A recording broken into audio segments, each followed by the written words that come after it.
although I did lose a lot of DPS and I had lower killed trips, I was able to never get poisoned, so this did save me some money on Sandfuse serum potions each inventory, so I guess that's one bonus. The only money that I was really spending was on foods, potions, and runes. And you know, speaking of money, taking a look at the Zamorak drop table here, let me ask you guys a question. You know, what do all these drops have in common compared to other God Wars dungeon drops? Well, if you're thinking that these drops are not expensive at all, you would be correct. That's what they all have in common. Certainly no 20 mil or 40 mil drops to be expected here, but the Zamorak spear is a nice 7 mil. The hilt's looking at 4 and the staff is 5. Yeah, so I mean, if we can get multiples of these drops in 10 hours, I still think that there's potential for a lot of profit to be made. The number one thing I don't want to see, of course, is that Steam Battle Staff. The same drop rate as a spear, but only a price of... Yes, sir.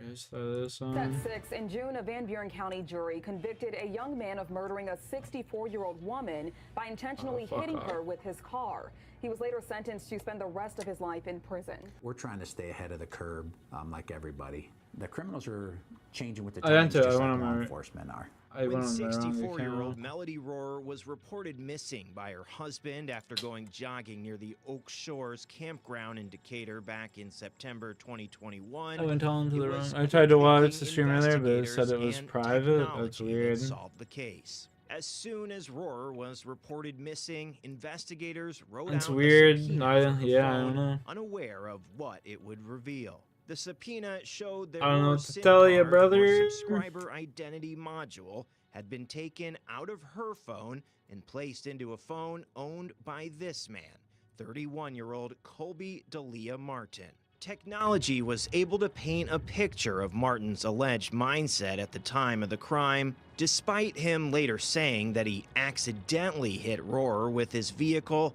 Investigators found he had made numerous online searches related to necrophilia and sexual assault. I think he was driving around looking for a victim, and unfortunately she happened to be in a desolate area, and he was able to commit the crime right there.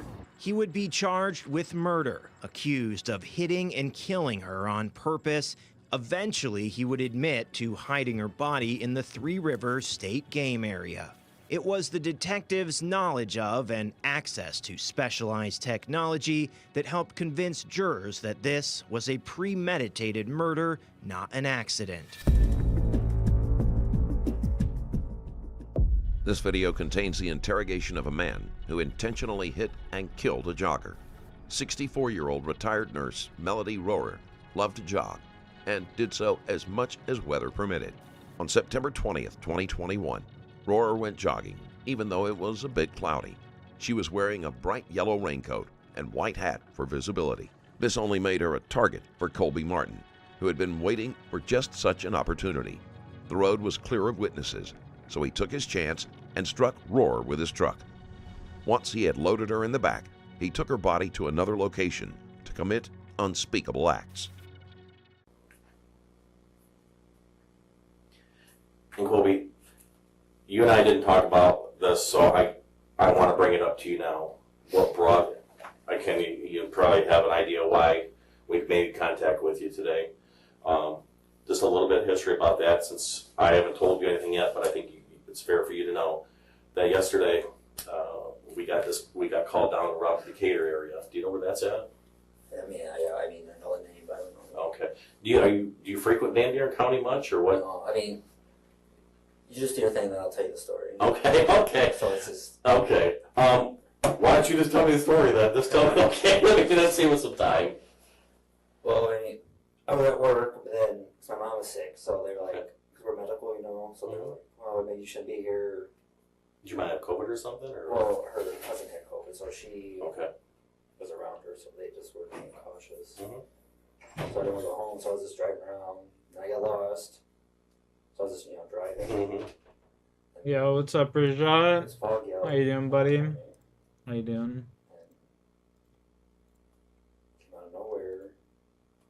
What came out of nowhere? The lady. Okay. And I tried miss her, but I couldn't.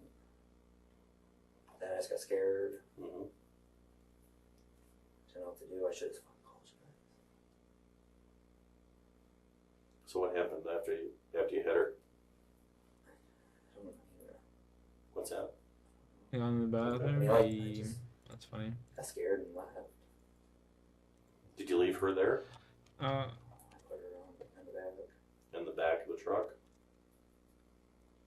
Do you know if It she just was? sounds so fucking. No, listen. I'm not a bad person.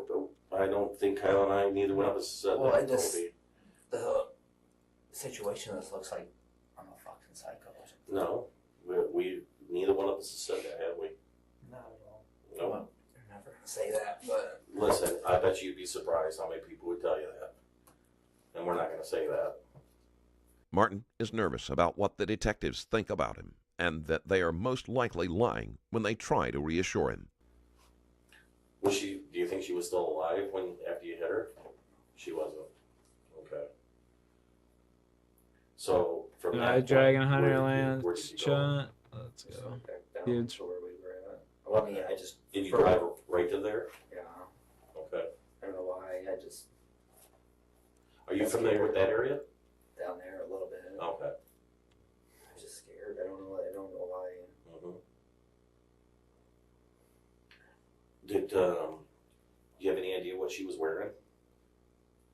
No. Okay. Rohrer was wearing a bright yellow raincoat, which would have been almost impossible to miss. And correct me if I'm wrong, it did some significant damage to your truck, right? Is that all from just striking her, or did you hit something else? No, I had a deer down Hey, tomorrow Oh, you yeah, turn yeah, 21. yeah. Hey, life's Okay. gotten funny. His son just Yeah, turned I'll go out with it 21. here. All the honeys go where the money come. Oh, Saturday bars. or Sunday. Okay. Did you report it at all, or not? No. Okay. You know where it happened at? Just a rough idea? I was like, oh, it was like around Texas Corners. You know Okay. what's that? So Saturday or Sunday over up Texas Corners. Okay. Alright.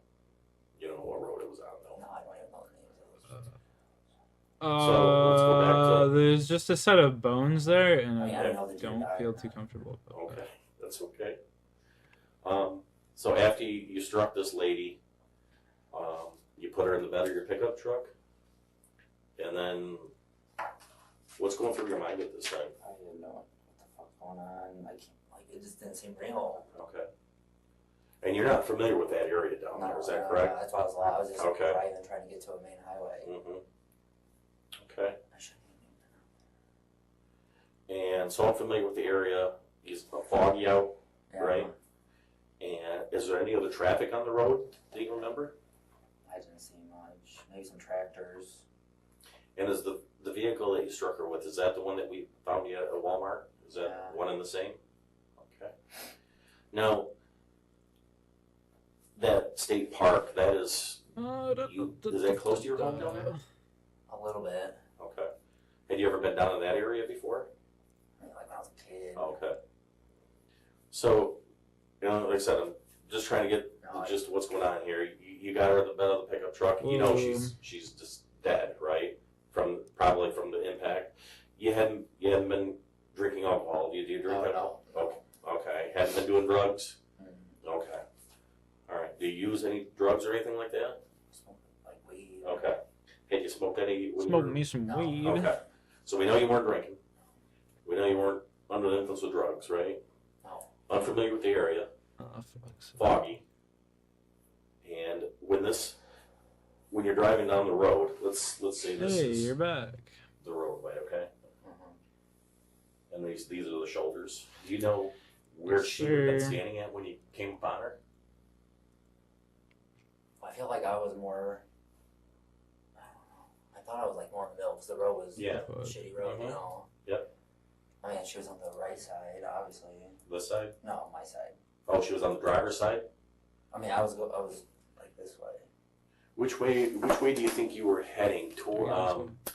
East or west? You know? Mm.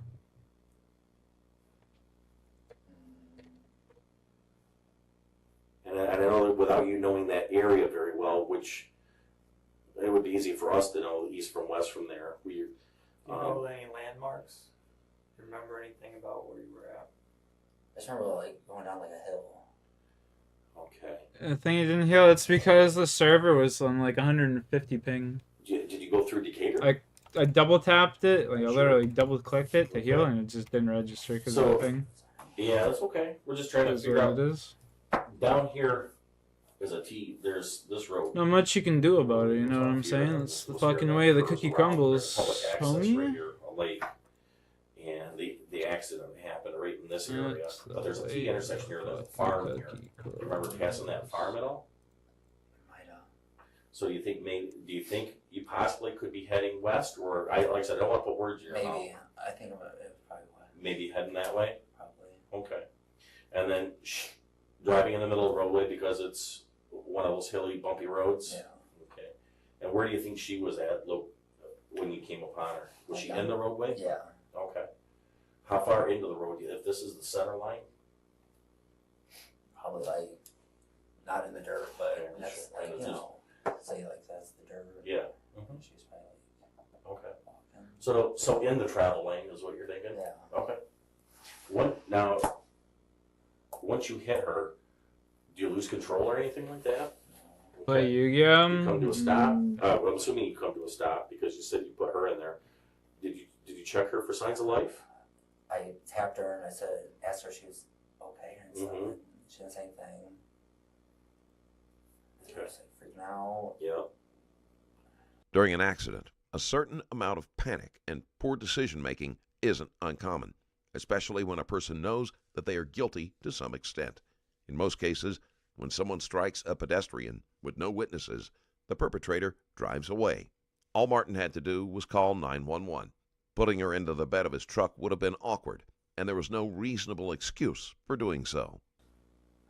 So when you got her in the back of the pickup truck, did you cover her with anything once you put her in the back of the pickup truck? I had like a towel, a blanket. Okay. Did you put that over the top of her? Yeah.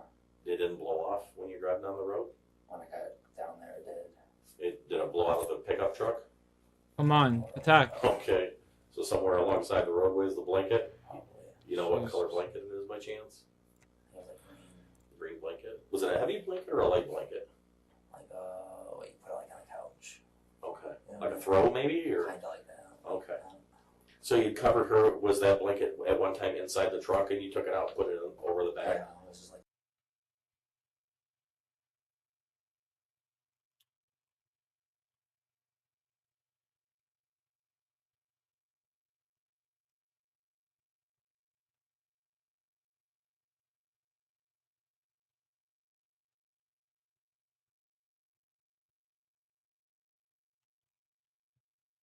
$40, 51 mil for the Dragon Hunter land. 51 mil down the drain.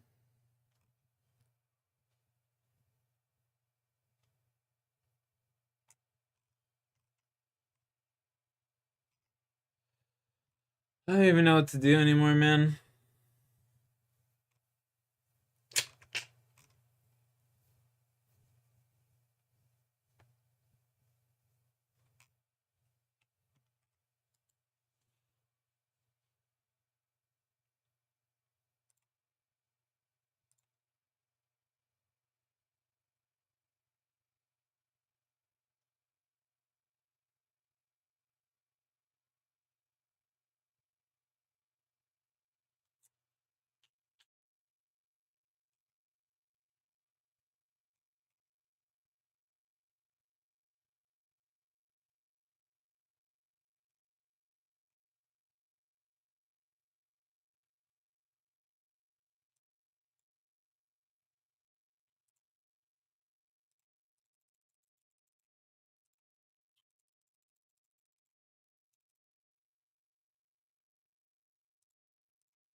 Oof.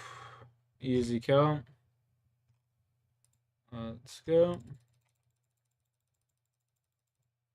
Wednesday. What's that?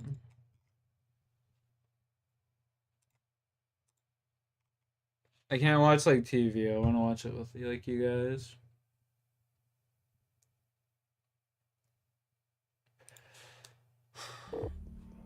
I want to watch it like with you guys. Not really too much. You can just like watch on YouTube without just getting fucking copyright striked or whatever, you know. On September 28, 2000, 36-year-old former Indiana State Trooper David Cam came back home from a basketball game to a horrific sight. His 35-year-old wife, Kim, was lying dead in a pool of blood on the garage floor.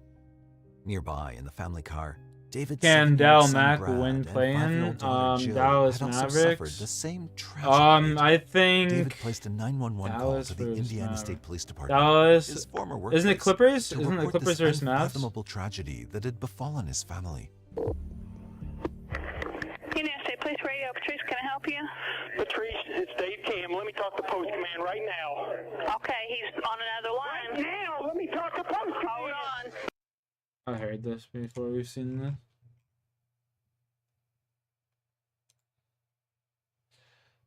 On the 15th of December 2022, Bro, this Dragon Hunter Lance makes all the difference in the world. by a horrific incident. The Independence Police received a 911 call that Thursday. Dude, I should have just bought the Dragon Hunter Lance instead of Zamaraki and Hosta to begin with. Like, oh my god, what the fuck? Is we have an employee that has not reported to work in almost a week. Do have reason to be concerned. The officers conducted a welfare check at Amberly's apartment, but they were met with a gruesome crime scene. Is Amberly here? Amberly? She passed away. Amberly's disfigured corpse was found lying in her bedroom. She'd been shot point blank in the face with a shotgun. The major question on the detectives' minds wasn't who murdered Amberly, as the killer was the very same person who answered the door. So the two questions they asked themselves were, why did he kill Amberly? What were the events that led to her gruesome murder?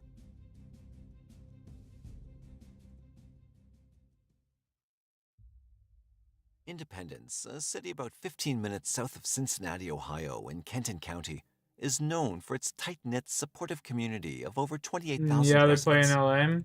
The residents Why do are they always warm and end up friendly, playing each other in the offering playoffs? It's pretty hospitality crazy, to both right? newcomers and For the past, like, what, long-term 4 years, 5 years in Safety the is a top playoffs, they've played priority each in other first Independence, round? with low crime It's pretty rates wild and a if you strong think law about it. enforcement presence, providing a secure environment for everyone. Many find it an ideal place to call home, free from the constant worry of crime. This welcoming and safe community has attracted new residents over the years, and among those new residents was 32-year-old Amberly Harris, a woman who had chosen Independence as her new home due to the promised safety and security. Alright, we're watching this one. Final video, locking it in. Here we go. I don't know. Oh my God. Okay, just try to remain calm, okay? Are you inside the house? I know I had to get my mom kidding me. Was he breathing? What's up, man? Reporting a loved one's Can I help death you to with the anything? authorities is an agonizing experience. But when it involves murder, words hardly suffice to convey the depths of emotions.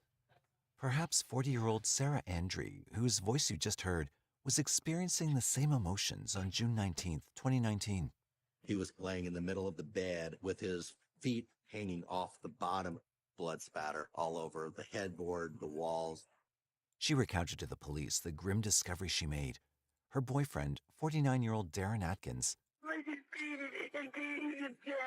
had been violently beaten to death in his own residence in Birdseye, Indiana. There had been a fight at the party the night before. By the end of the day, we had several suspects, but we had far more questions than we had answers to. As the investigation unfolded, a few questions hung heavy in the air. What led to this tragic event? Come on. And who was the mastermind behind this gruesome act? Living in the small town of Birdseye, Indiana offers a peaceful experience that appeals to those who appreciate the simpler way of life.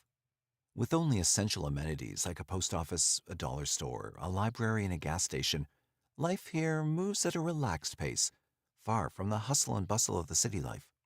The talk of the town centers on its famed dairy barn, which produces some of the best ice cream around. While Birdseye may lack the conveniences of a big city, it compensates with the beauty of its natural surroundings and the warmth of its community. With a population of just over 400 people, neighbors greet each other by name with warm smiles on every encounter. Surprisingly, despite this small-town charm, Birdseye has a relatively high crime rate. And in 2017, it made headlines for a particularly heinous crime. Darren Lee Atkins' life began on September 21, 1967, in Jasper, Indiana. From his early days, he shared a strong bond with his family, which included his parents, Jack and Mary Atkins, and his brother David. While not much is known about his early life, he spent his childhood on the outskirts of Birdseye. Those who knew Darren would describe him as a genuinely kind individual, always willing to lend a helping hand to anyone in need. Shortly after completing high school, Darren crossed paths with Cherry Cravens, and they instantly formed a connection. I was working at Sunoco in Birdseye, and he used to come in all the time and flirt. What started as a flirtation soon evolved into something deeper, prompting Darren to take a leap of faith. Me and Darren, we were just sitting there talking, and he just leaned over and he said, "I love you, because I love you too. So, will you do me the honors and be my wife?" And I said yes. The couple tied the knot on April 16, 1988. They received an acre So of sweet, land it from makes me Darren's father, sick. Jack, as a wedding present, and on this property, they built their marital home. Their family quickly expanded with the birth of their first daughter, Tiffany, on September 1, 1988. Then, around a year and a half later, on February 23, 1990, their second daughter, Brittany, was born. The family thrived as Darren pursued his lifelong dream of becoming a truck driver. While this career choice might seem unconventional to some, it was precisely what he'd always aspired to do. He went to truck driving school. He got a CDL, and he was very happy. Though the cargo transport suited his family's lifestyle, Darren didn't fully embrace it. He didn't relish being away from his family for extended periods. Instead, he made sure to come home every night. For Cherry and their daughters, this arrangement was ideal, and they couldn't have asked for a better life. In every sense, the family was living the American dream. But as the saying goes, all good things eventually come to an end. In the case of the Atkins couple, there was a third wheel in their relationship, none other than Darren's mother, Mary. Me and Darren had a good relationship, but there was 3 people in our marriage bed. There was me, there was Darren, and there was his mother. His mom always meddled. Just got tired of it. She won, and I moved on. Was sad because me and Darren did have a good relationship. We did. After nearly 15 years together, Darren and Cherry chose to divorce amicably in 2003. Tragically, this separation wouldn't be the most significant loss they'd face in life. On June 19, 2006, 17-year-old Tiffany and 16-year-old Brittany went on a car ride with Tiffany's 18-year-old boyfriend, Tyler Mesmer, his sister, 16-year-old Sarah Mesmer, and another 18-year-old friend, Michael Friedel. With Tyler at the wheel and Michael in the front seat, the 3 girls occupied the back seat. Tyler was speeding and attempted to overtake another vehicle on State Road 162 south of Brettsville Junction in Indiana, but lost control and it collided with a tree. Sadly, all 3 of the girls lost their lives in the accident, while the boys survived. He was driving at a high rate of speed. We didn't know they were gone until we got to the hospital. It was very hard on our family. It was just horrible. The deaths of Tiffany and Brittany hit both parents hard, but it seemed to completely shatter Darren's world. The tragic loss of both of his daughters at once left him forever changed. It appeared that he could never truly recover from the grief. As time went on, he descended into a dark abyss. He found solace in the shadows, seeking refuge in the numbness that drugs and bad company offered. Darren's life took another downturn just 2 years later in 2008 with the passing of his father. He continued down a self-destructive path which brought nothing but despair. It's so sad. However, in 2014, a ray of hope emerged when 46-year-old Darren Atkins met 37-year-old Sarah Andre, a woman described as somewhat shy yet bubbly and energetic. Indeed, for Darren, Sarah represented a second chance at life, and it seemed that Sarah herself was in need of a fresh start. Born in 1976, Sarah Andre grew up in the small town of Akron, Indiana, alongside her 3 siblings in a close-knit family led by her mother and stepfather. Like Darren, her bond with her family, especially her mother, was strong. My mom worked at a dairy farm, and my dad sold insurance. Me and my mom's always been really close. I mean, she's my best friend. I love her. Sarah enjoyed a carefree small-town life until her life took an unexpected turn during her freshman year at high school when she got pregnant. Her boyfriend, who was the father, was their first ever serious relationship, and despite their young age, they made the decision to get married and start their own family. The couple moved to Florida after their wedding, and Sarah welcomed her first daughter in 1992, bringing immense joy into her life. In 1993, Sarah became the mother to twin boys, nurturing dreams of a perfect family life. In 1995, she welcomed her youngest daughter into the world. However, her happiness was short-lived as her marriage began to fall apart just a few years later. To cope with the deteriorating relationship, Sarah turned to drugs, including marijuana, methamphetamine, and cocaine. Unfortunately, her choices led to dire consequences. Always an excuse, eh? Around 2003 or 2004, My life Sarah's children were sucks, I'm placed in stuck with foster the care due to trash. her inability to care for them, and they were later adopted by other families. Her marriage also came to an end during this challenging period. I lost my kids. They got put into foster care, and then they got adopted. Well, it was a horrible marriage. He filed for divorce finally, and I signed the papers, and that was the end of that. Seeking a fresh start, Sarah returned to Indiana, where she moved in with her mother. She was thrilled to be closer to her family and even secured a job at a local dairy farm where her mother was also employed. In 2014, Sarah found herself feeling lonely when she met Darren on Facebook. They instantly formed a connection and began to spend time together. And I was there for a couple of days, and I just never left. He was a good guy. I don't know. I just liked everything about him. It didn't take long for Sarah to move in with Darren. Unfortunately, this newfound companionship didn't lead to a fresh start in terms of their lifestyle. Despite being a source of solace for each other's wounded hearts, the couple found themselves engulfed in a world of alcohol and drugs. Their home became more of a party hub where they constantly tried to escape from their hardships. In 2017, after 3 years of living a tumultuous lifestyle, Like lots of places Darren I've and been. Sarah came to the realization that their current path was leading them nowhere. They knew they needed to make a change for the better. Me and Darren just broke down to each other and said, you know, we couldn't do this anymore. We was living the wrong kind of life with all the drugs and everything else. Little did anyone imagine that their aspirations for a sober and improved future would ultimately culminate in a tragic bloodshed. Around 2 p.m. on July 19, 2017, the Dubois County Sheriff's Office received a frantic call from 40-year-old Sarah Andre. She urgently requested that the dispatcher send police to the residence of her 49-year-old boyfriend, Darren Atkins, as she'd made a gruesome discovery. Darren's lifeless body, covered in blood, lay on his own bed. Okay, what happened there? I don't know. Oh my God. Okay, just try to remain calm, okay? Are you inside the house? I know I had to get my mom killing him. Was he breathing? No, he's dead. I just beat him dead.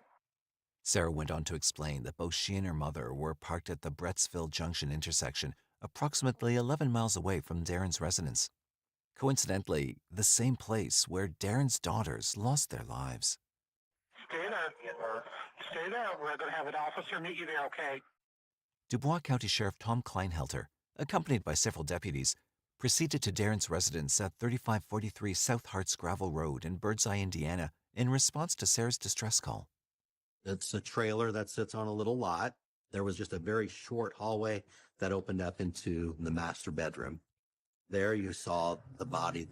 Darren, covered in a pool of blood, was lying in the middle of the bed, with his feet extending beyond the edge. One side of his face appeared completely deformed. There was blood splatter all over the bedroom. The pattern of the blood splatter and the condition of the body led them to believe that a blunt object had been used to beat him to death. For a closer inspection, crime scene investigators were summoned to examine the premises. Meanwhile, a deputy from the Dubois County Sheriff's Office headed to the Brettsville intersection to meet with Sarah, who was visibly distraught, shaken, and in tears. The police found it peculiar that Sarah had left the crime scene to call the authorities rather than dialing 911 immediately upon discovering Darren's body. That was the officer's first I question I wouldn't to her, want to look at the and Sarah fucking seemed to dead have a body. believable answer. She was in shock. I should have called 911 right there whenever I was down there, but I'd never seen a dead body before, nonetheless, one that I loved. So I wasn't thinking, I can't believe it. And I was in shock. Upon further questioning, she disclosed that she had 2 active warrants for failing to appear in court, which contributed to her hesitation in contacting the police. Sarah also described her entry into the trailer home and what she observed inside. I tried to go in the door was locked.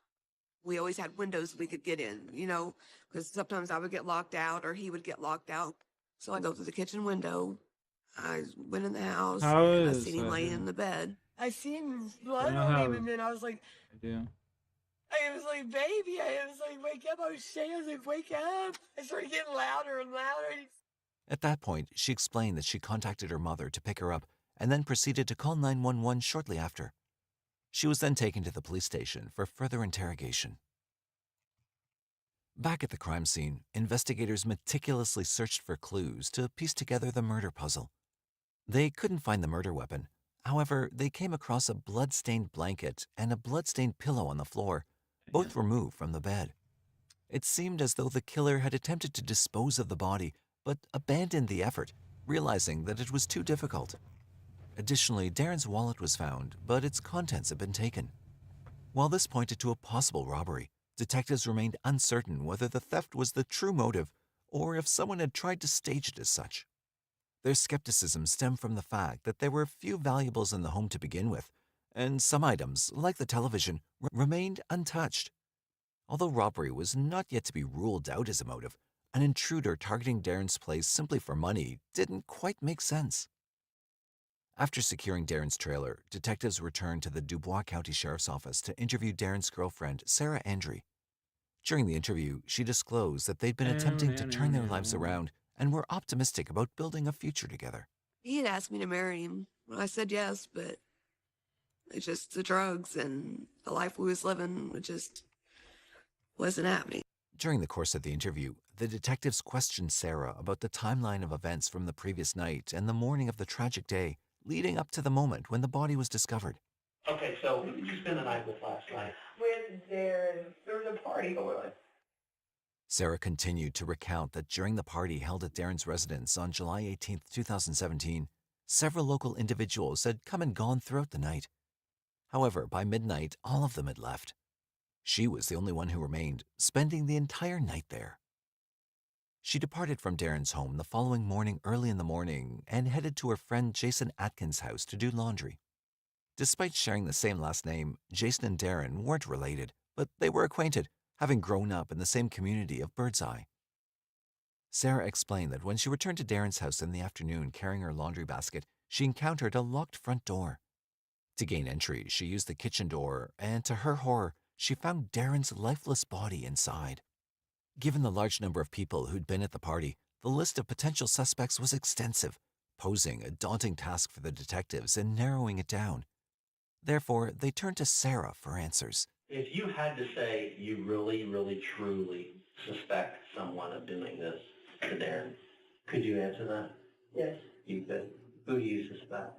He's my father. As the interrogation progressed, Sarah provided additional details. She mentioned that the night before at the party, Darren had gotten into a heated argument with a local man, Jason Bledsoe, over the use of Darren's car, which Jason hadn't returned. Although Jason had left the party, this feud had created significant tension between them. As the day came to an end, the detectives had a new lead to pursue. However, before they could track down Jason Bledsoe or any of the partygoers, the detectives had to inform Sarah that she wouldn't be going home. She had outstanding warrants for theft charges, and as a result, she needed to remain in the Dubois County Jail. By the end of the day on July 19th, we had several suspects, people that was at the trailer that you normally want to include in your suspect pool, but also... I sting my iPad to watch it because I can't see my bedtime was 9 o'clock. LOL, The that's questions hilarious. multiplied when the detectives received the autopsy report the following day. The report indicated that Darren's cause of death was blunt force trauma to the head.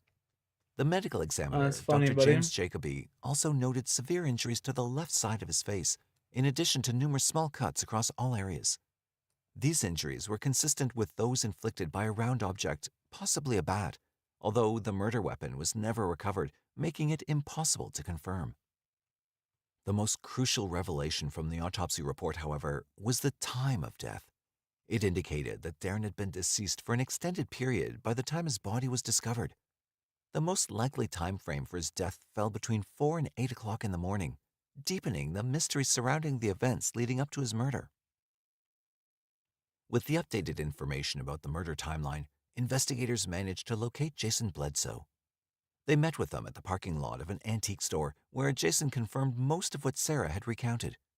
He acknowledged being at the party and even engaging in an argument with Darren. However, he asserted that the disagreement had not turned violent. Darren was simply upset about the car situation, but there was no motive for Jason to inflict physical harm on him. Furthermore, he could provide a solid alibi. After leaving the party sometime before midnight, Jason went to his girlfriend's residence where several other individuals were also present during that time. Next, the investigators contacted each of the party attendees individually, conducting interviews to gather information. There we go. During these interviews, they uncovered a few significant details. One of the noteworthy findings was the revelation of a distinctive weapon that Darren had kept in his home for self-defense. There were several different people that had told us that Darren Atkins had had a bat at one time that he had wrapped in barbed wire. The absence of this specific baseball bat from the crime scene led the investigators to suspect that it could potentially be the murder weapon, which they never found. Additionally, the investigators uncovered another significant development involving Darren and another partygoer, Stephen Clapp. Remarkably, Stephen and Darren shared a troubling history. Prior to Darren's murder, Stephen Clapp's trailer home had suffered a mysterious fire. Interestingly, some of the property that was in the trailer before the arson was later discovered in Darren Atkins' possession. Stephen strongly suspected that Darren had intentionally set fire to his trailer. However, with the passage of time, tensions appeared to have eased somewhat, and Stephen resumed visiting Darren's house, even attending the party the night before the murder. Numerous witnesses asserted that Stephen had left Darren's residence in an agitated state that night.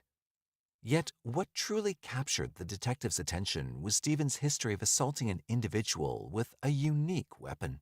We started looking into it and found out Stephen did hit this gentleman with a baseball bat. So we thought it could have been Stephen Clapp. He had motive to do this. Stephen Clapp was brought in for questioning at the police station. During the interview, he admitted to leaving the party in a fit of anger, but insisted that his departure had nothing to do with Darren. According to Stephen, he'd been upset with his girlfriend and decided to walk home to cool off. However, his girlfriend later picked him up from the middle of the road and they reconciled. They eventually went to Stephen's mother's trailer where they spent the entire night. Stephen further explained that the following day, he woke up early in the morning and went to work. According to the autopsy report, Darren was killed during the early morning hours. If Stephen's claim was accurate, and he was indeed at work during that time, it would eliminate him as a suspect in the eyes of the investigators. After concluding the interview, the detectives promptly visited Stephen's workplace to corroborate his alibi. To their surprise, they discovered that Stephen had not arrived at work until late that morning, well after 10 a.m. It was clear that he'd intentionally lied about his whereabouts during the crucial early morning hours. This raised a pressing question. What sinister secrets might Stephen be trying to conceal with his lies? In their hunt for answers, the detectives located Stephen's girlfriend, who confirmed his alibi of them spending the night together. While they'd hoped to clarify the discrepancies in Stephen's account of that morning, what they next discovered took the case in an unexpected direction. It unraveled into a tale of romantic rivalry, laden with unexpected twists and turns. We found out through her that Sarah Andrew was dating Jason Atkins. Detectives discovered that Sarah Andrew had Yeah, been I kind of shuttling figured back she and wasn't forth just going between over to do Darren and laundry. Jason Atkins. She'd live at Jason's place for a while and then switch back to Darren's at her convenience. Her choice of residence depended on her and who could provide her with what she needed at the time. Little whore. Shockingly, both men were aware of her two-timing and seemed to tolerate it. People who were familiar with their situation believed that Sarah was highly manipulative, skillfully pulling the strings in both relationships. In fact, their social media profiles appeared to reflect this complex dynamic. To extract further information, detectives delved into the social media profiles of Darren, Sarah, and Jason. What they uncovered was a crucial piece of the puzzle. Sarah had ultimately chosen Darren over Jason. This decision had left Jason deeply resentful, as he believed that Darren was taking something that rightfully belonged to him. Oh. Detectives also came across a comment from Jason where he expressed that as long as Darren was in the picture, he would never have a chance with Sarah. This led investigators to suspect that Jason might have harbored a motive to remove Darren from the equation, believing it would clear the path to a relationship with Sarah. With the new information pointing towards Jason Atkins as a potential suspect, Stephen Clapp was removed from the list of suspects. Additionally, Stephen's cell phone location data indicated that he was not at Darren's house on the morning of July 19, 2017, which effectively cleared him of suspicion in the murder case. Cell phone records uncovered yet another twist in the case. A text message from Darren's phone, sent at 4:12 a.m., contained a derogatory comment stating that she was still at Brains. Now, interestingly, Brain was a nickname for Jason, adding another layer of complexity to the investigation. Recognizing that Sarah hadn't been entirely truthful with them, Jack detectives arranged to What's meet her up, at the Dubois County dog? Jail, where she was still being held on July 28, 2017. During questioning, she eventually confessed to her involvement in the love triangle. I started seeing both of them. Like, if I wasn't with one of them, I was with the other one of them. They knew it. Ended up choosing Darren. I'd finally told Jason, and he wasn't happy. Detectives then confronted her with the messages found on Darren's phone, pressuring her to reveal the truth about Jason. Results of the investigation clearly indicate that you're not being totally honest with us, okay? 4:12 in the morning, he says we're still at Brains.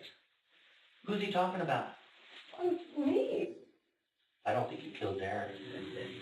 Okay, but you're trying to protect Brain, and it can't happen anymore. I'm not protecting him. Sarah, take a second, gather yourself. Okay, look at me. It's done. It's over. I mean, I don't know. Yeah, you do. Yeah, you do. Despite their efforts, Sarah didn't provide any substantial information. Frustrated with the lack of progress, the detectives decided to bring Jason Atkins to the police station for further questioning. Jason not only denied any involvement in Darren's murder, asserting that he'd never commit murder for the sake of love, but also insisted that on the night of Darren's death, he stayed at his own home and had not left at any point. With both Sarah and Jason remaining tight-lipped, investigators lacked substantial evidence to accuse Jason of any involvement in Darren's death. So, in the coming weeks, they decided to use a different strategy. To travel from Jason's home to Darren's, one would have to drive past the Bird's Eye Library, which was equipped with surveillance cameras. Detectives managed to obtain all the footage from the library camera, with their focus on the early morning hours of July 19th. And sure enough, they got their hands on a crucial piece of evidence. Oh, what did you get up to today, Sean? At 4:13 a.m. on July 19th, 2017, Jason's car was captured in the surveillance footage heading northbound past the library in the same direction as Darren's home. This directly contradicted Jason's statement during his interview, where he claimed that he hadn't left his house and that no one had taken his car that night. His lie was now apparent. The surveillance footage also indicated that there were two individuals in the car, although their identities couldn't be discerned from the footage. If it was indeed Jason who had a hand in Darren's murder, it now seemed likely that he had an accomplice. With this revelation, detectives brought Jason in once again for further questioning. It was May 24, 2018, when Dubois County Sheriff Tom Kleinhelter and Indiana State Police Sergeant Brock Wern conducted an interview with Jason Atkins, this time inside the Pike County Jail, where Jason was being held on unrelated narcotics charges. Detectives confronted him with all the evidence they'd gathered in the case over time. However, what unfolded in an unexpected twist was the revelation of an accomplice all too close to the case. Jason not only sought to implicate Sarah Andre in the murder, but also offered to provide a detailed timeline of what transpired on that fateful day. According to Jason, after the party at Darren's residence, around midnight, Sarah arrived at his place. She accused Darren of beating her and questioning why Jason hadn't defended her. This led to an agreement between them to go to Darren's house and confront him. Jason said he, along with Sarah, proceeded to Darren's home in his car in the early morning hours. After reaching the trailer, Jason stayed outside, while Sarah alone went inside. Jason waited for a few minutes, and he also went in. What happened? And then he come at me. Okay. He grabbed that bat. What bat? The one that he kept down there. And come at me with it. And he swung and missed, and I took it from him. Okay. You took it from him. What happened? You heard Then that? I He does. used it. Okay. And where did you hit it? Upside the head. I did hit him. Okay. What's up, Just Squirty? We know there was a couple. Do you think you possibly could have hit him more than once? Just one time. What did Sarah do? Was she in the house? Yeah. According to Jason, after rendering Darren unconscious, they left the house and got into the car, with Sarah taking the wheel. He claimed that when they departed, Darren was still alive. The attack was a direct result of provocation. And then Sarah put me up to going down there to confront Darren about beating on her. I Down did. $500. Do you really How? think he was beating her, or do you think she was? I think she's making it up, honestly. She bruised real easy. Did she show you bruises? Yeah, she had bruises on her. Sarah, it's not great. I wouldn't have done this. Exactly. Although Jason's uncertain trust in Sarah may have motivated him to implicate her, investigators realized that they still didn't have the full story. You know? Oh, sure. An expert in bloodstain pattern Not good, analysis brother. testified that the fatal blows likely occurred while Darren's head was on a pillow near the top of the bed, suggesting he was likely sleeping when he was attacked. However, detectives lacked sufficient evidence to make further progress in the case. However, a breakthrough in the case was just around the corner. Just 5 days later, Jason contacted the detectives, pledging to provide more good, comprehensive man. details. Not This good. time, he claimed he was prepared to reveal everything. I was teared up, and my bunky's sitting there telling me, he's like, "Hey, you gotta tell him the truth." Right. He said, "If you don't, you're gonna go to jail for something you didn't do." Sarah Andre is the one that killed Darren Atkins. Repeating his previous account of the events, Jason explained that he struck Darren, rendering him unconscious, but That he was was aware the that weed Darren was still money? breathing. Fuck. According to him, it was at that You know what they moment say, that don't Sarah gamble decided money to you're take not willing matters to into her lose. own hands and picked up the bat to finish him off. I watched her strike Darren Atkins as I was walking out of that house. Somewhere else? I heard I her hear you, strike man. him 2 more times before I walked out that day. I'm in the same You gotta go to boat. the law, Sarah. Plain and simple. We went down there to confront Darren, to talk to him about him beating on her. And she took it too far. She put on the drugs, and the drugs had taken her over. Jason's confession provided the critical breakthrough detectives had been desperately seeking. Without delay, Jason Atkins was arrested on murder charges, and investigators also decided to pursue an arrest warrant for Sarah Andre. What took investigators by surprise was the significant transformation in Sarah's life in the intervening time. They discovered that, after her release from jail a few months earlier, Sarah had married one of her old high school friends, Eddie Andre. However, Sarah's aspirations of a peaceful, homely life were come on. abruptly shattered on June 11, 2018, when detectives arrived at her residence armed with an arrest warrant. To everyone's surprise, she didn't even resist. As Dubois County prosecutors prepared for trial, it became evident that drugs played a significant role in fueling this love triangle, ultimately leading to a tragic outcome. Authorities believe that Sarah didn't intend to commit murder when she arrived there. However, as the influence of the drugs she was on took hold, her emotions spiraled out of control, and the situation escalated beyond anyone's ability to manage, resulting in a deadly confrontation. While Jason insisted that Sarah told him Darren was physically abusive towards her, authorities found no credible evidence to support these claims. There were no police reports documenting Darren's assaulting Sarah, no mentions of such abuse in their social media history, and no one to whom Sarah had confided about it. Prosecutors believed that Sarah's true motive might forever remain elusive. Nevertheless, one fact remained unmistakable. Sarah Andre and Jason Atkins shared responsibility for Darren's tragic death. It was difficult to determine whether the initial blow from Jason swinging the bat or the final blows delivered by Sarah had caused Darren's death, so both individuals faced the same murder charges for their involvement in Darren's death. However, their fates wouldn't be the same. Sarah, who had a history of manipulating men in her life, ironically found herself in a dire situation, entangled with two men. With one of the lovers now deceased, the other had turned against her. Jason chose not to go to trial. Instead, he accepted a guilty plea deal for a reduced sentence in exchange for testifying against Sarah. Damn, In November 2019, 41-year-old Jason Atkins was sentenced to 45 years in total. He'd spend 25 years at the Miami Correctional Facility and the remaining 20 years on probation following his release. Sarah had to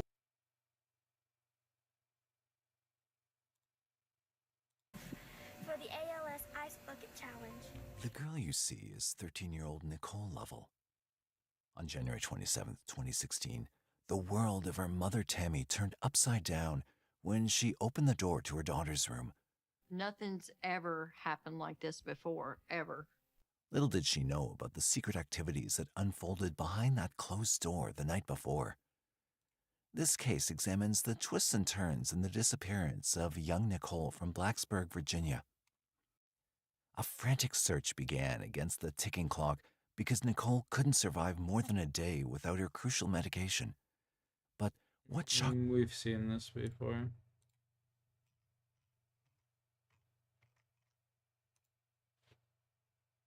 Hello.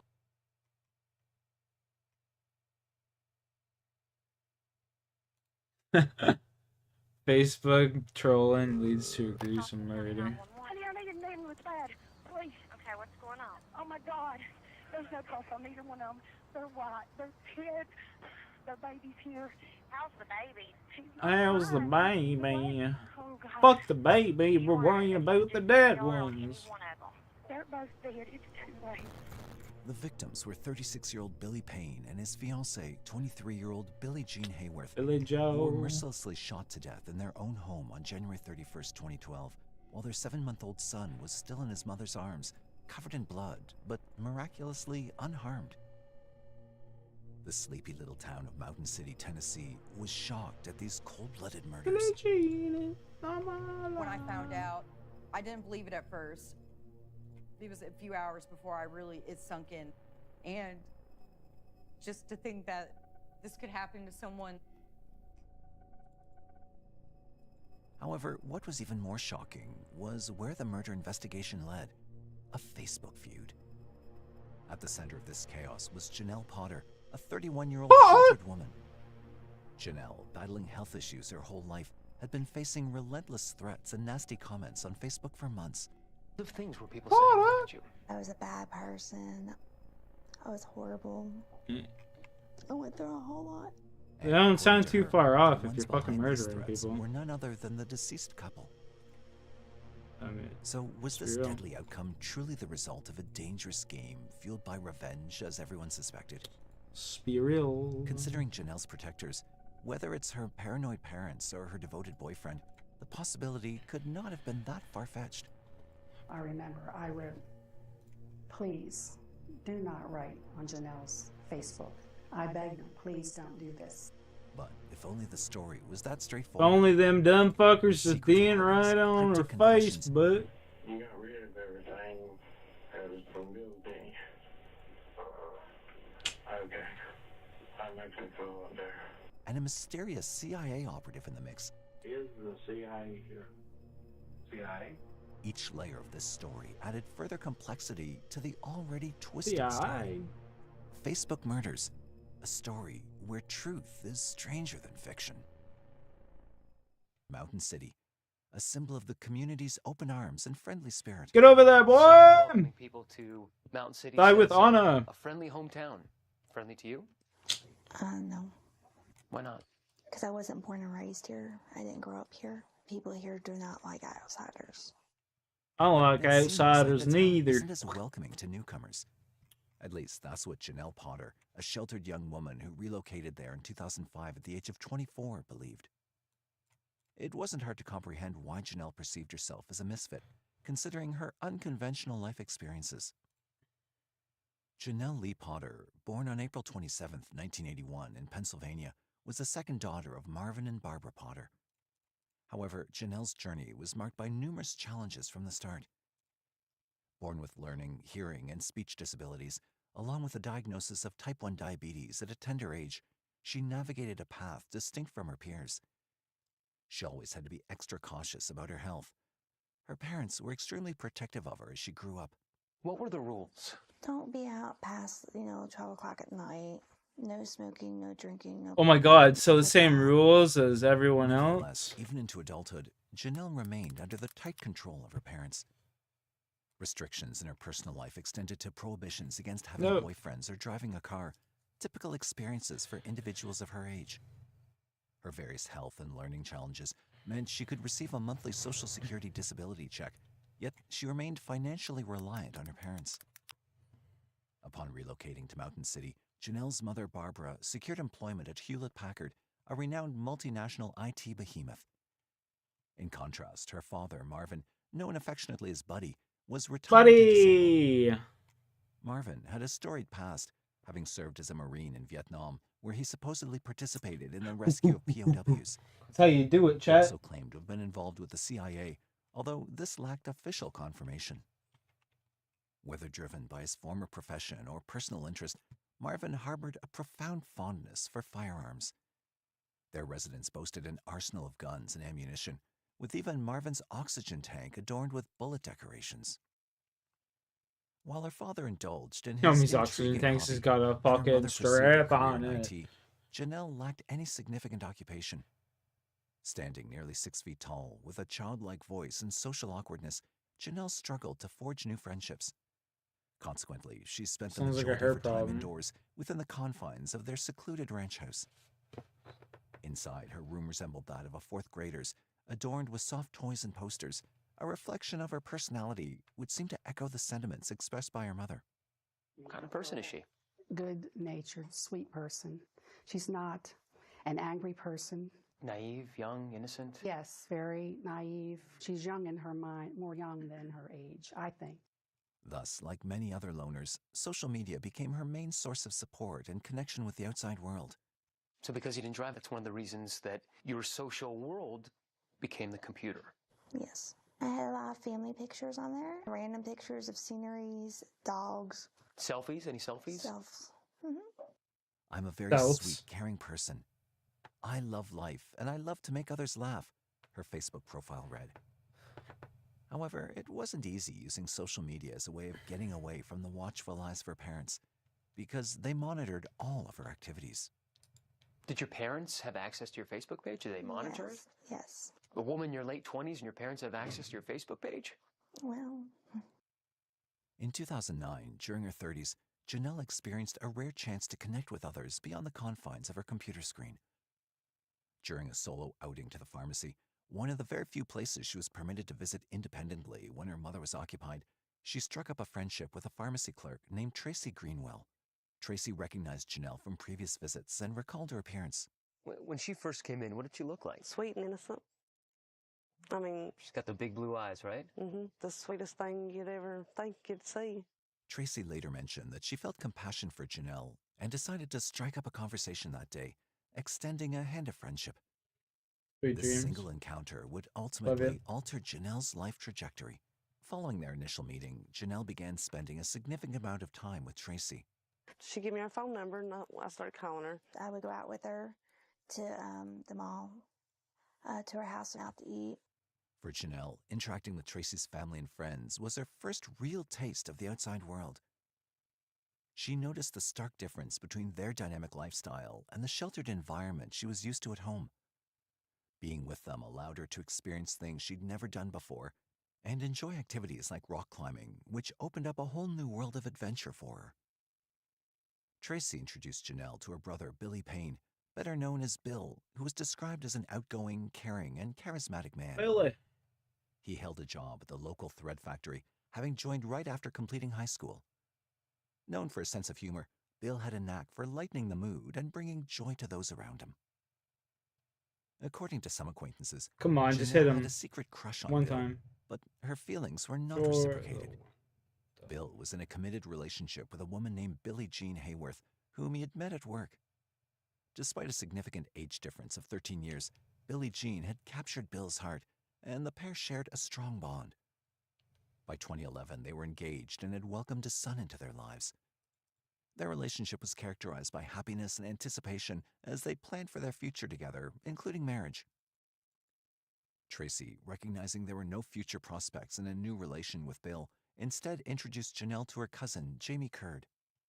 Why did you think to set up Jamie and Janelle?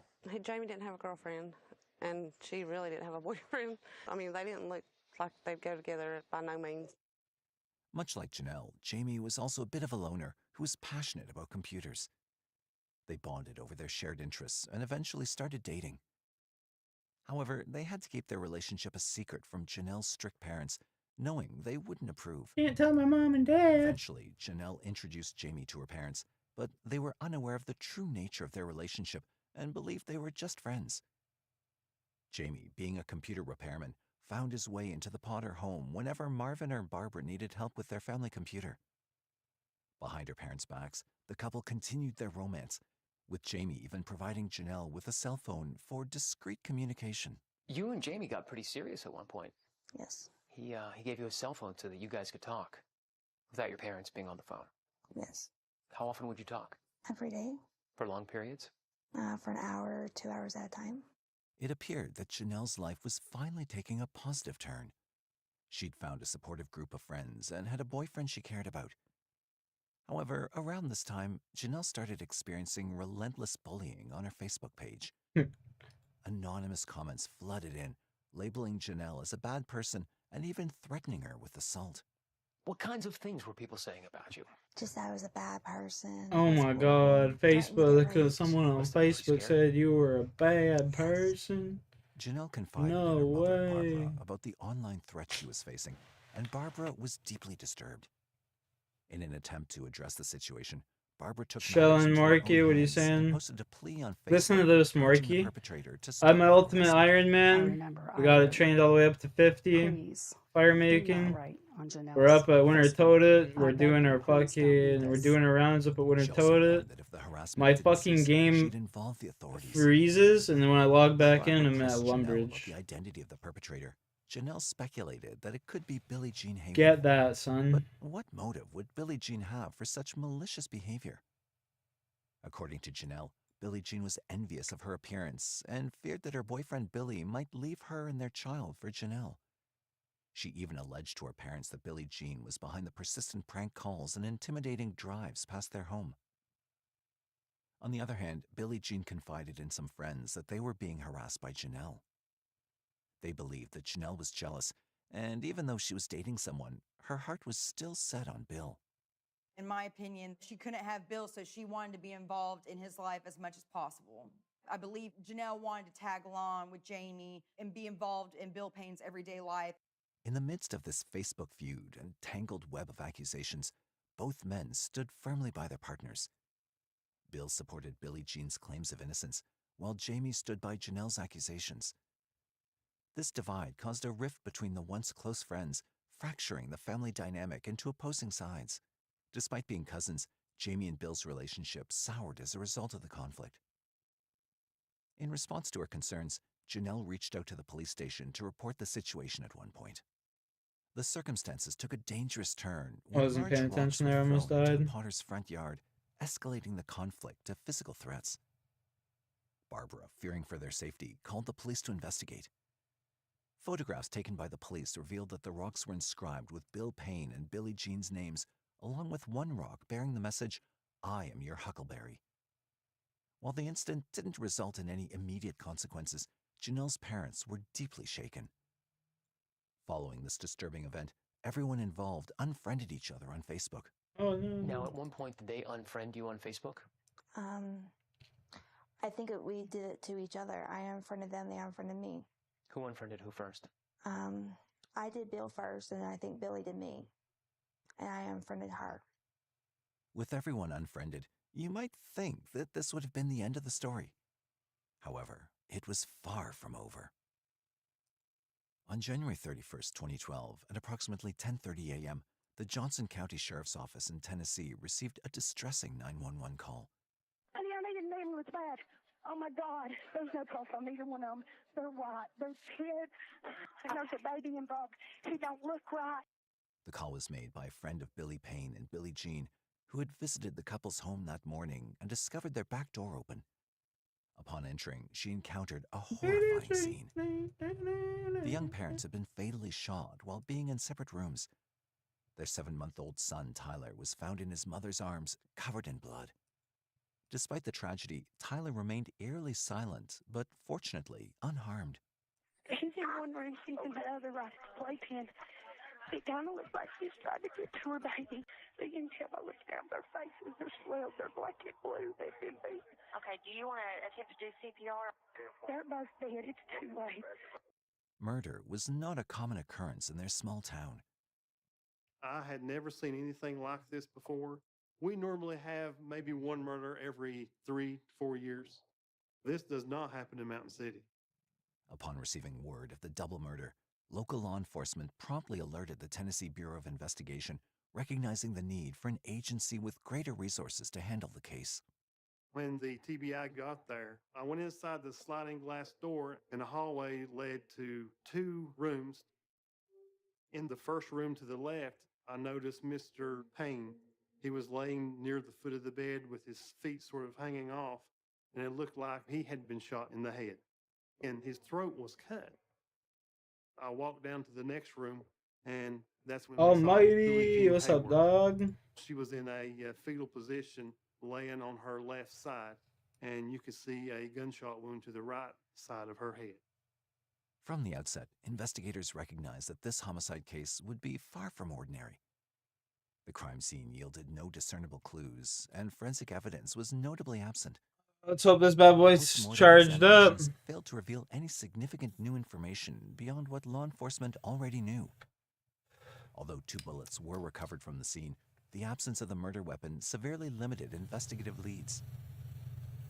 Initially, authorities entertained the possibility that the violent scene at the couple's residence was the result of a domestic situation, possibly a murder-suicide.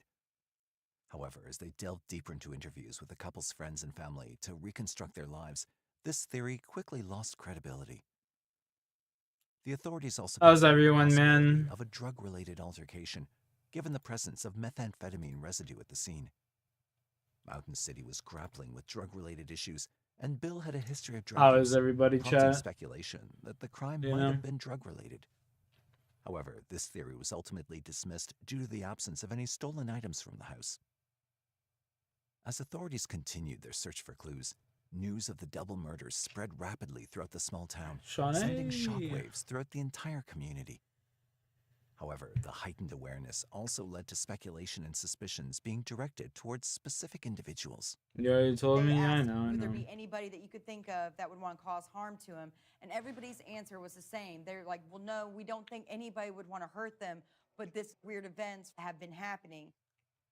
The day following the murders, on February 1st, 2012, Chief Deputy Joe Woodward of the Johnson County Sheriff's Department, accompanied by TBI agents, conducted an interview with Janelle and her parents, Barbara and Marvin, at their residence. Unknown to them, the interview was secretly recorded. Hey, how you doing? I'll be right out. Just give me just a second. All right, thanks. I'm sorry that those people died. I don't wish that on nobody.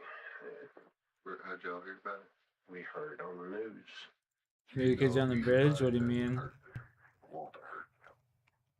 No, actually, I don't. I feel bad about the situation because I didn't want no harm on them. Initially sympathetic, the Potters soon adopted a defensive stance. Everybody always points fingers at something. No, there ain't nobody pointing a finger.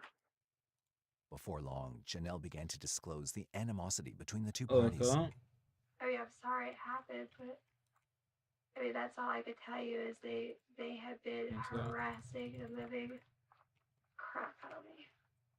Why would they be harassing? It came out to be a jealousy thing. They said I was too pretty. Did I only take one fucking... What? She even brought up... Look up, oh, Sean. Sean gave you the big bonus. I'm chilling, about to run mob around 50 again. Got to 42 last time, and my game crashed. Aw, damn. That's rough. The conversation That's rough, Jamie, brother. considering his recent fallout with his cousin and its potential relevance to the case. Detectives thought it was worth discussing his dynamics with the family. To their surprise, Janelle seemed to still be hiding her That's relationship with them. rough. You'll get it. He's just a friend. We've been friends for years. He's friend of our family. Yeah. Yeah, he's friend of all of us to me. Jamie kind of like your boyfriend? No. No. No, he's just a really good friend. Does he want to be your boyfriend? Not that I know of. But when questioned about her involvement in the murders, Janelle vehemently denied any responsibility. Well, we want to make sure you didn't have nothing to do with it. No. You're not strong enough. Roof indeed. Roof. A baby? Why would I do that? After receiving no useful information from the Potter family, the detectives were back to square one. However, on the second day of the investigation, they received a tip that would reshape the entire interrogation. According to the tip, Unlimited QRs, yeah. Jamie had engaged in a heated argument with Bill. That's where all the unlimited quick revives originally started, was that map. Given their existing suspicions about Jamie and his motivations, this tip was too crucial to overlook. So, without wasting any time, they brought him into But the I can't believe I only station took for an one inventory of interrogation on me. February 2nd, 2012. Hey, Mr. Curd. So we brought Jamie Curd into our office for an interview. I'm going to be straight up front with you, okay? You are one of the few people that we found that Billy's had any problems. You explain to me what kind of problems y'all were having. Jamie explained to the detectives that Bill was upset because Jamie continued to support Janelle during the conflict on social media. After further questioning, the detectives directly asked Jamie if he was responsible for the murders of his own cousin Bill and Billy, Bill's fiancée. It's our job to ask tough questions. Did you kill Billy or Billy? This guy's wearing sunglasses. No way, I can't marry you. Despite Jamie's denial, investigators still had their suspicion on him. When they requested that he undergo a polygraph test, he refused. Is there any reason she would be able to take a polygraph examination? Huh? We had polygraph everybody in this whole damn county, but we're going to find out who killed him. Investigators intended to bring Jamie back for a polygraph test, but without sufficient evidence against him at the time, they had no other option but to release him. As the police pressed on with their investigation, sifting through ballistic reports, verifying alibis, and weighing hearsay, loved ones of Billy Payne and Billie Jean bid their farewells 4 days after the tragic murders. I went to Bill and Billie Jean's viewing, but it got so emotionally hard by that point because it was even still hard to believe that it was a reality. They had a joint funeral with Bill and Billie Jean, and they were buried together. I know that is what they would have wanted. I've downloaded and played off stream a bit. I like it. It's pretty fun. Played what? Making sure the family members were getting Like everything Mob that of they the needed Dead? along the lines of comfort and support. 2 days later, on February 6, 2012, detectives administered a polygraph test to Jamie Curd, at which he failed miserably. The results suggested he lied about knowing the identity of Billy and Billie Jean's killer. Consequently, they brought him in for another interrogation, this time with a determined effort to extract a confession. Have a seat there, Jamie. Investigators run a polygraph test. After testing you, Jamie, I know you know who killed those people. I don't.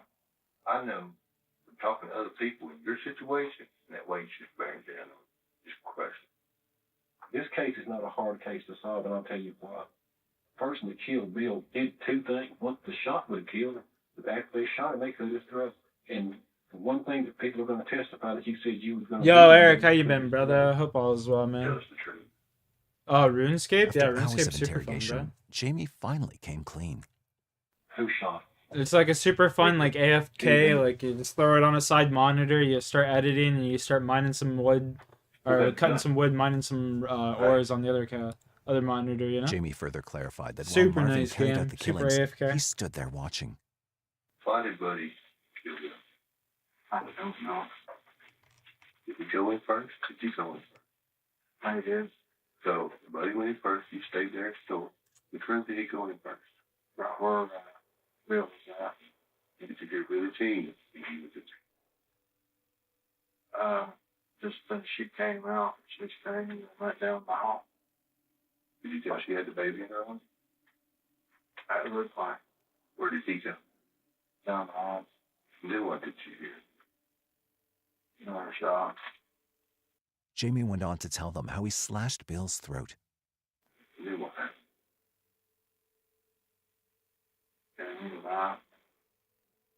Did he tell you what to do? Did he threaten you? What did you say? Where are you at? That's what you could have said. So there you go. What'd you do with the knife? I gave it back to him.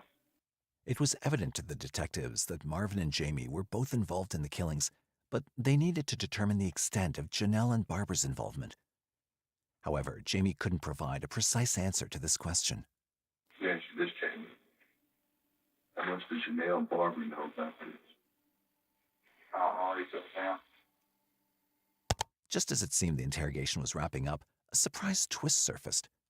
Before the camera switched off, Jamie casually posed a question. Is the CIA here? CIA? No. No. This left the investigators baffled as to why Jamie would suddenly mention the CIA during the interrogation. What could possibly be the connection? As they probed Jamie for more information, he began to spin a bizarre story. Can I ask the question? Yeah. Why did you ask about the CIA? Because he says he works for him. Jamie continued by explaining that he'd been exchanging texts with Chris, who claimed to be a friend of Janelle's and worked for the CIA. Allegedly, Chris informed him that his role was to safeguard Janelle from her adversaries. Have you met this person? Homie's smoking so much meth, he probably believed it. You know, physically, but he's felt it. And think about what he's saying, Jane. If I work for the CIA, the last thing I'm going to do is go out and tell people I work for the CIA. Yeah, exactly. I'll tell you what. Let's type up this statement. Everything you've told us tonight, okay? Detectives found his story implausible. Why would a CIA operative involve himself in a small-town internet dispute? Was Jamie fabricating the details? Additionally, they were skeptical of Jamie's assertion that Marvin was responsible for the murders, given his disabilities. Was it possible that Jamie acted alone to protect his girlfriend and committed the crime? To gather solid evidence, the detectives instructed Jamie to call Marvin and covertly record his confession. So, that night, Jamie placed a call to the Potter residence.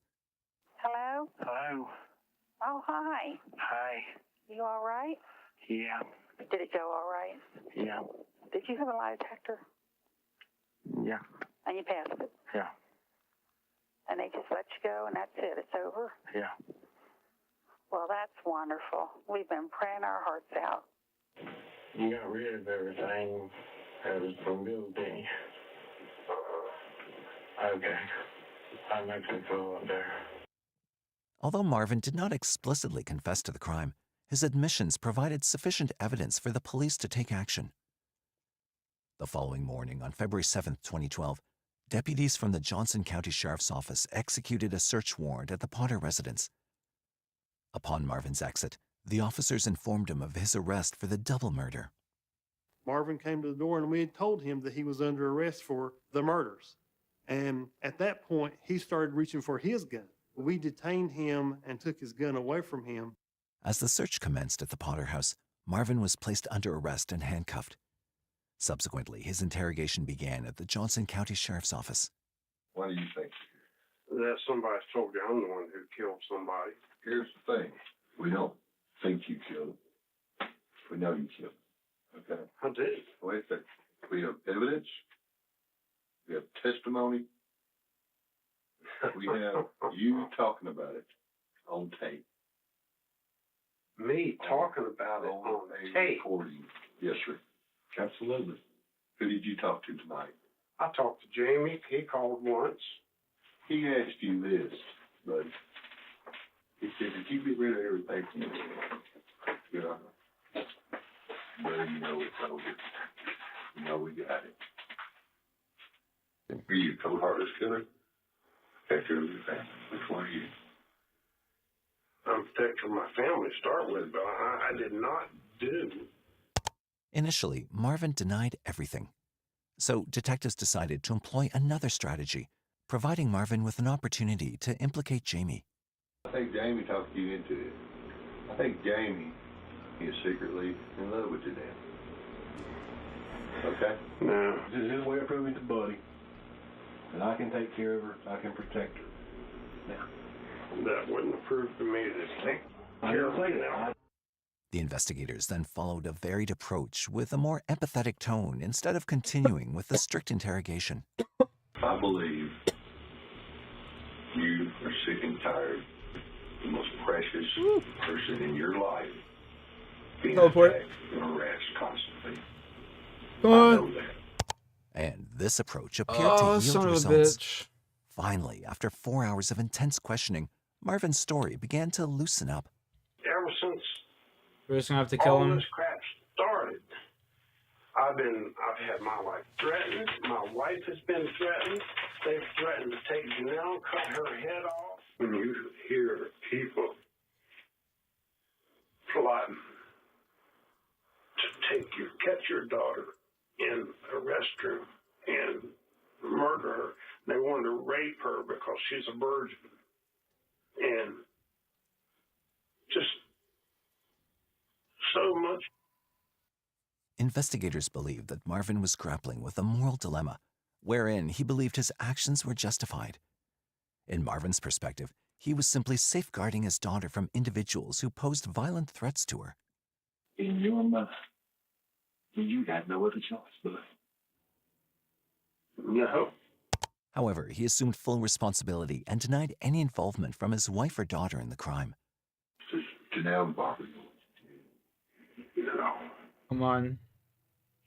Would you feel better telling me what you did before you tell her? Drop this bitch. Let's go.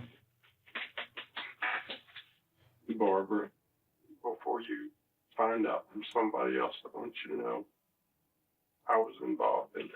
I did it. Some of it.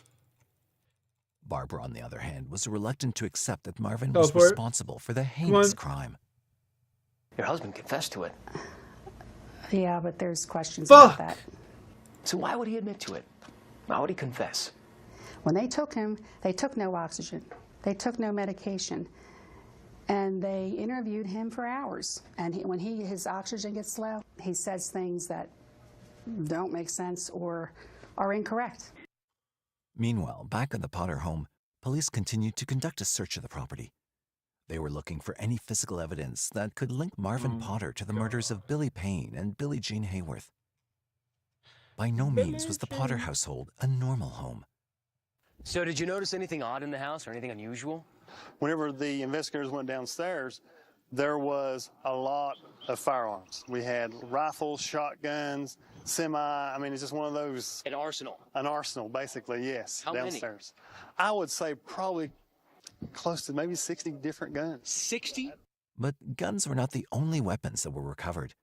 Knives were also found in plenty all around the house. And then there were other strange things. We even found pictures of the victims that were in the living room. You found pictures of the victims in the living room? Yes, we sure did. Was this some sort of mourning thing that they were trying to mourn for the victims? No, I don't think so. One officer observed Barbara Potter tearing up a piece of paper found at a coffee table in the living room. Intervening, he managed to catch a glimpse of the content. A printed out photo of Billie Jean Hayworth and some of her friends downloaded from Billie Jean's Facebook page. No, stay here. Barbara's attempt to dispose of the evidence didn't result in immediate consequences, but authorities grew suspicious of her, doubting she might know more than she was letting on. When Marvin's truck was searched, police discovered 3 large white trash bags stuffed with shredded documents. They confiscated the bags for further examination, and upon closer inspection, found significant evidence. At the conclusion of the search, authorities seized 51 items from the Potter residence as evidence, including the family computer where Janelle often spent her time. As the investigation progressed, both Marvin Potter and Jamie Curd were charged with first-degree murder for the horrific killing of Billy Payne and Billie Jean. This development brought a sense of relief to the loved ones of the deceased I have the couple. fishing. On the contrary, Barbara was disheartened by the unfolding events. Bro, He's I'm never fucking involved. retarded. He's never Neither one of us ever broke the law. We tried to do the right thing, always. It took investigators several months to painstakingly piece together the evidence they'd collected. However, as they delved deeper, they discovered that the evidence not only implicated Marvin and Jamie, but also Fuck, someone man. else.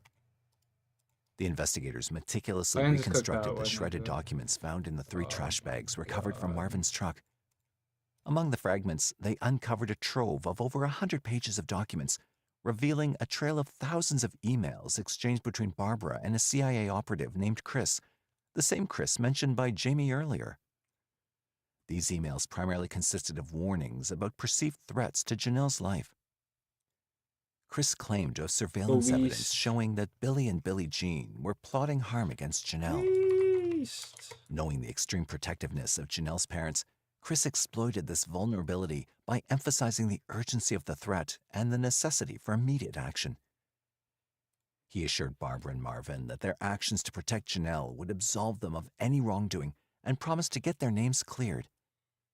Ultimately, Chris manipulated Barbara into persuading her ex-Marine husband, Marvin, who had a penchant for firearms, to carry out the murders of Billy and Billie Jean. The emails uncovered Barbara's role in orchestrating the plan to involve Jamie in assisting Marvin in the murders of Bill and Billie Jean.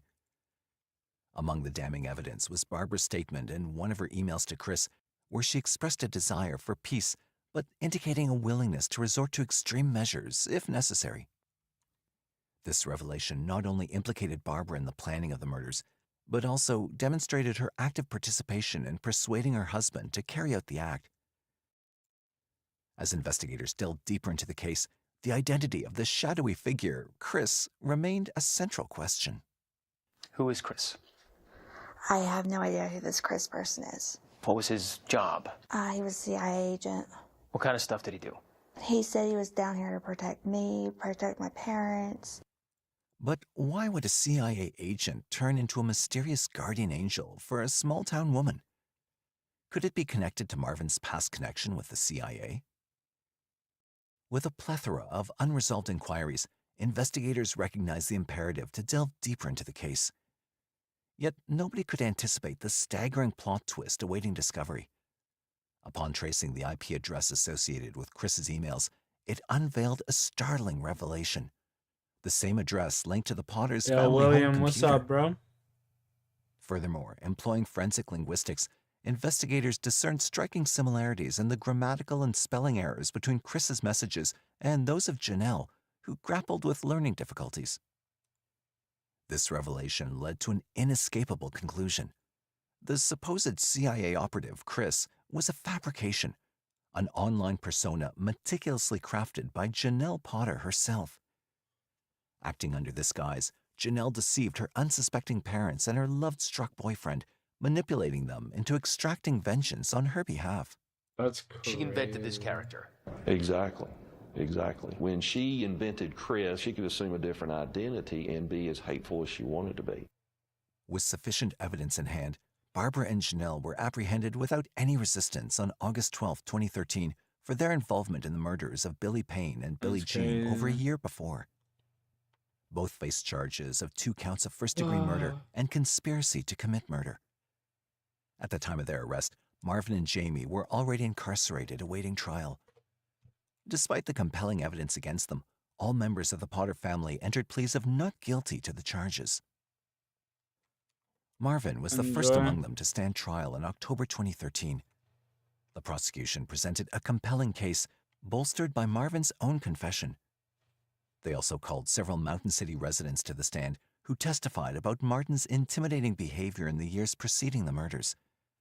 It was clear that anyone who crossed Janelle had to deal with her war veteran father. It was revealed during the trial that Marvin had been convicted in 2004 for falsifying information about his service in the Vietnam War. He'd falsely claimed medals he'd not earned, undermining his image as the war hero he purported to be. This revelation raised doubts about Marvin's credibility and whether he had any genuine connection to the CIA, as he'd asserted. Despite Marvin's defense team arguing his innocence, the trial proceeded relatively straightforwardly. On October 11, 2013, The jury deliberated for only 3 hours before finding Marvin Potter guilty of the murders, pronouncing him to serve 2 consecutive life sentences. In contrast, Jamie struck a plea deal with the state, admitting guilt to 2 counts of facilitating and committing first-degree murder. In exchange, he agreed to testify against the Potter women during their trial in May 2015. Because they never gave any statements that implicated the other for judicial economy, they were tried together. The What was he prosecution using? faced a challenging case with Janelle and Barbara. Yeah, let me go back to my While stream. they had ample circumstantial evidence against them, there was a lack of forensic evidence directly linking them to the crime.